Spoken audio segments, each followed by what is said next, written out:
हा हा हा, आपले दुधीचे वेल बघा, सुंदर दुधी लागायला लागलेत. हे अगदी आत्ता छोटे छोटे आहेत, पण इतके छान दिसत आहेत. साधारण 5 ते 6 दिवसामध्ये हा दुधी हातभर लांब होतो. ही कमाल आहे निसर्गाची.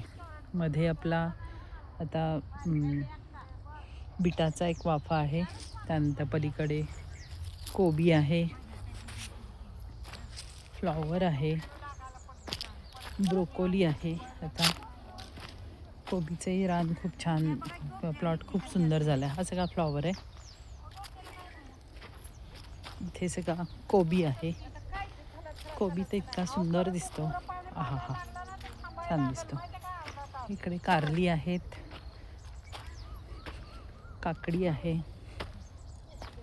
आणि बाकी सगळे वेलवर्गीय. असं सगळं रान पूर्ण भरलेलं आहे. छान. हा पुढचा कोबी, हा छोटा आहे अजून. हा अजून पुढचा फ्लॉवर आहे. अजून ह्याला फुलं धरायची आहेत खाली.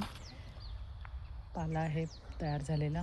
काकडी लागलेली आहे, कोळी काकडी. एखादी आपण लगेच खाऊन बघूयात, शेतातली काढून. ही आता काकडी मी तोडते आहे, काटे आहेत त्याला थोडेसे.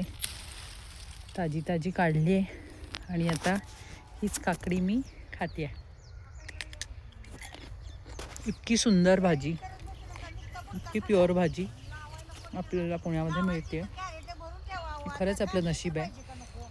आणि इतके छान प्रकारे आपली शेती अमित पिकवतं, त्यामुळे आपल्याला सगळ्यांना मिळतं. फडके ऑर्गॅनिक फार्ममध्ये तुम्ही सगळे आमचे कुटुंबीय आहात जणू, आणि इथे आम्हीच आलेला आहे. धन्यवाद. मस्त खा, स्वस्थ राहा मंडळी. ताजी काकडी खायला या.